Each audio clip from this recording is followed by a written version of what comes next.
ஆண்டவராகிய இயேசு கிறிஸ்துவின் நாமத்தில் என் அன்பின் வாழ்த்துக்கள். இந்த காலை வேளையில் உங்களை சந்திப்பதில் மகிழ்ச்சி அடைகிறேன். இன்றைக்கு நம்முடைய தியானத்திற்காக நாம் தெரிந்து கொள்கிற வேத வசனம் 2 கொரிந்தியரின் புஸ்தகம் 13ஆம் அதிகாரம் 11ஆம் திருவசனம். சந்தோஷமாயிருங்கள், நற்சீர் பொருந்துங்கள், ஆறுதல் அடையுங்கள், ஏக சிந்தையாயிருங்கள், சமாதானமாயிருங்கள். அப்பொழுது அன்புக்கும் சமாதானத்துக்கும் காரணராகிய தேவன் உங்களோடு கூட இருப்பார்.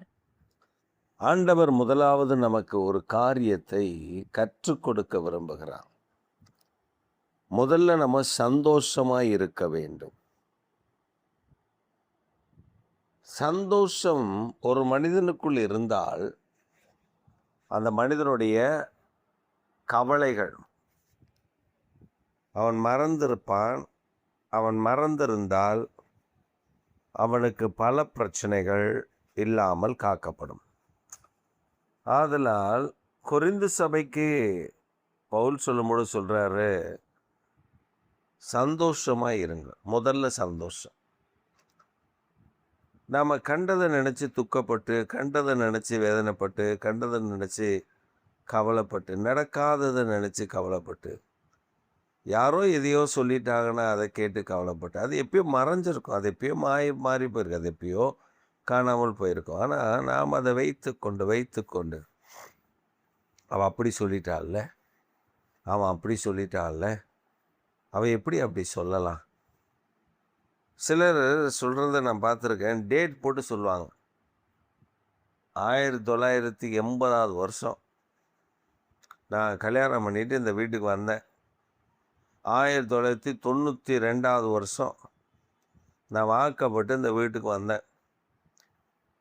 அப்போ உன் தங்கச்சி, உன் அக்கா, அவ இந்த மாதிரி என்ன பேசிட்டாளுங்க. அது எப்படி அப்படின்னு எப்போ நடந்தது? 92 நடந்ததை 2025 26 ராத்திரி சாப்பிட்டுட்டு இருக்கும்போது ஏதோ உப்போ ஒரு காரமோ இல்லை.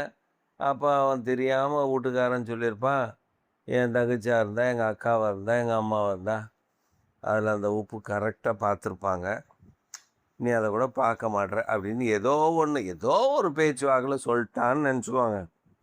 உடனே 92 ஆரம்பித்து அவன் சாப்பிட்டு முடித்து கை கழுவி படுக்க போய் படுத்து தூங்கி, அவன் தூங்கும்போது அவன் தலைமாட்டில் உட்காந்து இப்படி நடந்துச்சு, அப்படி நடந்துச்சு, இப்படி நடந்துச்சு, அப்படி நடந்துச்சுன்னு விடிய விடிய தூங்காமல் உட்காந்துருக்கிற அந்த ஆத்மாவுக்கு என்ன நடக்கும்னா, பிபி வந்துடும், டிப்ரெஷன் வந்துடும், எல்லாம் வந்துடும். அதனால் ஆண்டவர் சொல்கிறாரு, நீ சந்தோஷமாயிரு, நீ சந்தோஷமாயிரு. நீங்களே பார்த்து சொல்லுங்கள், உங்கள் பேரை சொல்லி சொல்லுங்கள், நீ சந்தோஷமாயிரு.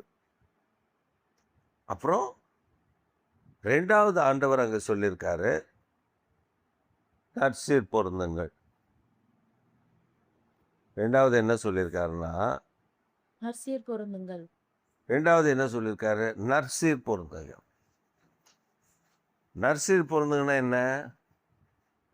நாம் மற்றவங்ககிட்ட ஒரு வேளை சண்டை போட்டிருந்தோம் அல்லது ஒரு கசப்பு இருக்குது அப்படின்னா அவங்களோட ஒப்புரவாயிடணும். அதைத்தான் கர்த்தர் சொல்கிறார், நற்சீர் பொருந்துங்கள். அப்போ நாம் நற்சீர் பொருந்துகிற கர்த்தருடைய பிள்ளைகளாக இருக்கணும். அவங்களோடு கூட இருக்கிற குறைவுகளை, அவங்களோடு கூட இருக்கிற பிரிவினைகளை, போராட்டங்களை, அதிலிருந்து நாம் அதாவது நம்ம போய் அவங்கள சமாதானமாயிடுறோம். எதிர்த்து நிற்கக்கூடாது. நாம் சமாதானமாகிறத கர்த்தர் நமக்கு விரும்புகிறார். 3வது அங்கே சொல்லப்பட்டிருக்கிறது, ஆறுதல் அடையுங்கள். நீங்கள் பட்ட கவலைகள், வேதனைகள், இழப்புகள் இதை நினச்சிட்டே உட்கார்ந்துருக்காதபடி ஆறுதல் அடையணும். ஒரு சமயம் ரொம்ப வருஷத்துக்கு முன்னாடி எங்கள் சித்தி ஒருத்தவங்க திடீர்னு இறந்துட்டாங்க. அப்போ ஒரு சித்தி வீட்டில் தான் அவங்க இருந்தாங்க. கடைசி சித்தி 2வது சித்தி வீட்டில் தான் இருந்தாங்க. அப்போ அந்த 2வது சித்தி வந்து வேலைக்கு போவாங்க, சம்பாதிப்பாங்க, காசை கொண்டு வந்து வீட்டில் கொடுப்பாங்க. அவங்களுக்கு தட்டில் சோறு வரும், அவங்களுக்கு தேவையானது வரும். இப்போ துணி வேணும்னா துணி வரும். அவங்களுக்கு என்ன வேணுமோ சொல்லிட்டாங்கன்னா எல்லாம் கிடச்சிரும். அப்போ இந்த கடைசி சித்தி வந்து எல்லாத்தையும் பார்த்துக்கும். காசை பார்த்துக்கும், அது ஒரு ரூபாயை 2 ரூபாயை மாற்றிரும். அப்படி எல்லாம் வந்து என்னென்னவோ பண்ணி அது நல்லா ஜெபம் பண்ணும், நல்லா வேலை பார்க்கும், அப்படியெல்லாம். அப்போ வீட்டு வேலையெல்லாம் அது பக்காவாக பார்த்துரும். நல்ல சாப்பாடு, நல்ல இது வாழ்க்கை. இப்போ திடீர்னு அந்த எங்கள் சித்தி, கடைசி சித்தி இறந்த உடனே இந்த சித்திக்கு கையும் ஓடல, காலும் ஓடல. புளி எங்கே இருக்குன்னு தெரியாது, தூள் எங்கே இருக்குன்னு தெரியாது. அழுகுது, ஒரே கவலை. அப்படி இருதயத்தில் கவலைப்பட்டு அழுது அழுது அழுது அழுது. ஒரு மிளகாத்தூள் எடுக்கணும்னா தேடும், எங்கே வச்சிருக்கான்னு தெரியாது, எந்த டப்பாவில் இருக்குன்னு தெரியாது. அது அவ்வளோ குட்டுமாதம், அவ்வளோ வேதனை. அழுது அழுது அழுது அழுது அந்த துக்கம் தாழ முடியாமல் 3 மாத காலம் வேலைக்கு போகலன்னா எஸ்டேட்லலாம் வேலைக்கு போகலன்னா சாப்பாட்டுக்கு வழி இல்லாமல் போயிடும். அழுவுது அழுவுது அழுவுது. சமைக்க தெரியல. முன்னாடியெல்லாம் நல்லா சமைச்ச சித்தி தான். ஆனால் இப்போ இந்த கடைசி சித்தி அங்கே எப்போ போய் கூட இருந்துச்சோ சமைக்காதது தெரில, ஒரே அழுக. ஒரு நாள் கர்த்தர் என்ன செய்தார் தெரியுமா? ஒரு தரிசனத்தில், ஏன் அழுகிறாய்? நீ ஏன் அழ வேண்டும்? நீ ஏன் அழுகிறாய்? இப்படி ஆண்டவரே இந்த மாதிரி ஆயிடுச்சு. அப்போ என்ன தெரியுமா சொன்னாங்க? நீ அழாத, நீ அழாத. அது அவ தேவனோடு கூட இருக்கான், அதனால் நீ அழாத அப்படின்னு சொன்னதுக்கப்புறம் அந்த அழுகையெல்லாம் மாற்றி ஆண்டவர் அந்த பகல் நேரத்தில் ஒரு மாற்றத்தை தந்து ஆண்டவர் வழி நடத்தி தம்முடைய கிருபையை கர்த்தர் விளங்க பண்ணினார். அதனால் இந்த நாட்களில் தேவனுடைய தயவு, தேவனுடைய அனுக்கிரக கிருபை, மகிமையான பிரசன்னம் அப்படி நடந்துச்சு. அதுக்கப்புறம் அதுக்கு வந்து எங்கெங்கே எந்தெந்த பொருள் இருக்குன்னு தேடி கண்டுபிடிச்சி எல்லாம் கண்டுபிடிச்சி எடுத்து ஆண்டவருடைய காரியத்தில் அவர்கள் காரியங்களை நடப்பிக்க ஆண்டவர் உதவி செய்தார். 2வது, அங்கே சொல்லப்பட்டிருக்கிறது சமாதானம். நாம் சமாதானத்தோடு இருக்கோம், சண்டைக்கு நிற்கக்கூடாது, சமாதானத்தில் இருக்குது.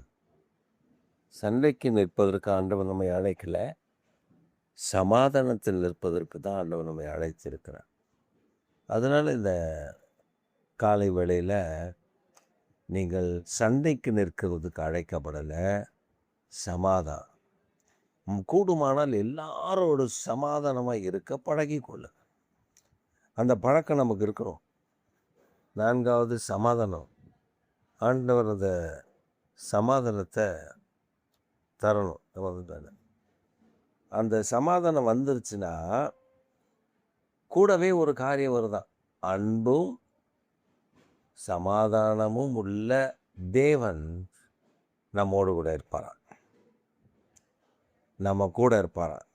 அதனால் இந்த காலை வேளையில் நீங்கள் தேவனிடத்தில் ஒப்புரவாகி தேவனோடு கூட நெருங்கி வாழ்கிற ஒரு வாழ்க்கை, அப்போ இந்த தகுதியெல்லாம் நமக்கு இருந்தால் கர்த்தர் நம்ம கூட இருப்பார். சண்டை பண்ணுகிறவர்களா, ஒப்புரவாக முடியாமல் இருந்தா, சமாதானம் பண்ண முடியாமல் இருந்தா, சந்தோஷமே இல்லாமல் இருந்தா, தேவன் எப்படி நம்ம கூட இருப்பார்? துக்கத்தோடு இருக்கிறோம், அவர் வந்து ஆறுதல் படுத்தணுன்னே ஆறுதல் ஆகி, அவங்க இன்றைக்கி அவங்க வேலையை அவங்க தான் பார்த்துக்கிறாங்க. எல்லாம் சமைக்கிறதுலேருந்து போகிறதுலேருந்து வர்றதுலேருந்து எல்லாம் கர்த்தர் அந்த ஞானத்தையும் அந்த பயத்தெளிவையும் நீக்கி ஆண்டவர் நம்முடைய கிருபையை தந்தார். இதுதான் தேவன் நம்மை ஆறுதல் படுத்துறது. சண்டை பண்ணாதபடி சமாதானத்தை தந்து நம்மை வழிநடத்துவது. கடைசியா ஆண்டவர் நம்ம இதெல்லாம் செய்தார். அவர் அன்பின் தேவன் நம்மோடு கூட இருக்கிறார். இந்த காலையில் நாம் ஆராதிக்கிற தேவன் நம்மோடு கூட இருக்கிறார். அந்த நிச்சயத்தோடு கூட இந்த நாளை நாம் துவங்குவோமாக. ஆமென்.